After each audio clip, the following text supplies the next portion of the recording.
Dick Durbin has officially lost the plot. With the Save America Act gaining momentum in Congress, Democrats are going on all sorts of tangents, arguing that it's the worst thing that could happen. But reality tells a different story, and Mike Lee was sure to remind them of it. First, let's start with Dick's explanation of why requiring people to prove citizenship while voting is somehow bad. I just had a question for the ranking member. I've heard other people say this, but I heard him say it this morning that the Save America Act will disenfranchise millions of Americans. The legislation requires proof of American citizenship and a photo ID to vote. So I don't understand how it could disenfranchise millions of Americans, and maybe he would explain. I'm happy to. Thank you for that question, because I think all of us should be aware of the fact you have to present identification, correct? But your driver's license, which most people use in the course of business every single day, is not acceptable. What is acceptable is a passport. 50% of Americans do not have a passport. Those who want to obtain it so they can vote will pay $186 and wait 3 or 4 weeks for that to happen. Secondly, you can use a birth certificate. But then a person who has changed their name as a result of a marriage or a hyphenated relationship has to find not only their birth certificate, but some correction of it to prove that they're eligible to register to vote. It's estimated that 9% of the voters in America do not have the identification required by this bill. It means ultimately that those people will not be voting. And I think that is the ultimate goal of this administration. That's a stretch.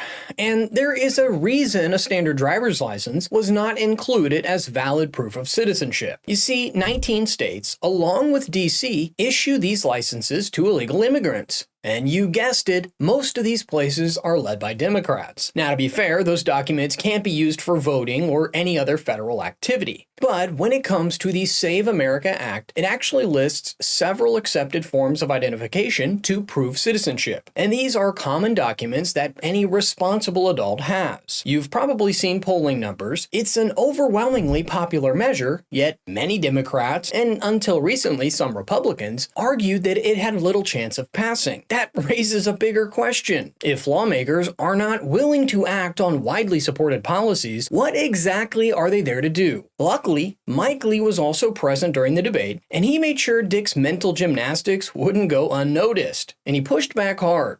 I'm happy to report to my dear friend and colleague, Senator Durbin from Illinois, you're in luck. We've taken care of that. When you read the bill, what you'll discover is that we've made special accommodation for those who don't have documentation, for those who can't find their birth certificate, maybe their house burned down, maybe their dog ate it, whatever it is. When all else fails, if you don't have documentation establishing the information on your birth certificate or what would be in a passport or otherwise, the bill contains a provision requiring each state to allow an alternative mechanism by which someone can, by attestation, issue a sworn statement establishing the critical facts underlying their citizenship.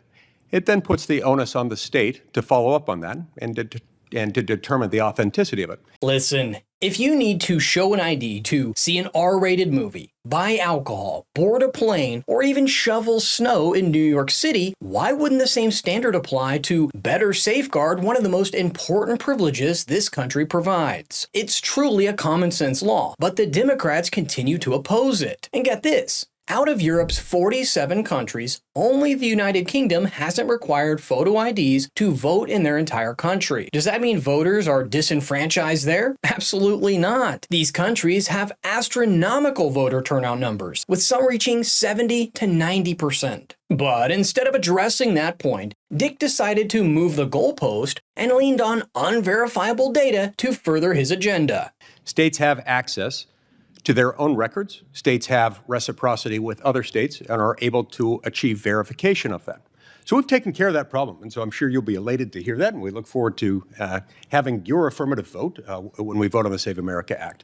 We took great pains to go out of our way to make sure that no American would be left in the dark. Well, this will not cost them a dime, and no one will be excluded if they can't find their documentation. This is such a scourge on American political scene that in the last 20 years, there have been 24 identified cases of non-Americans trying to vote.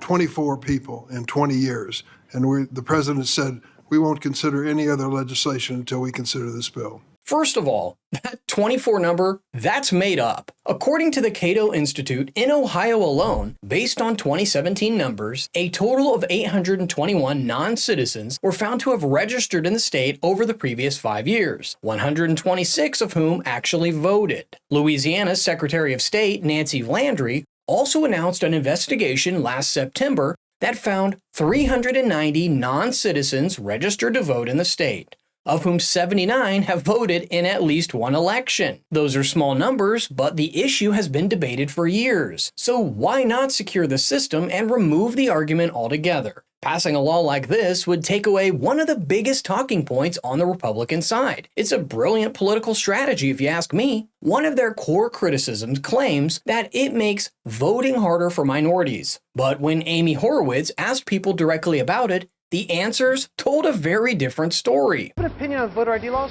Yeah, they're usually pretty racist and they're bad. I think voter ID laws are a way to perpetuate racism. Do you think it suppresses the African American vote? Definitely.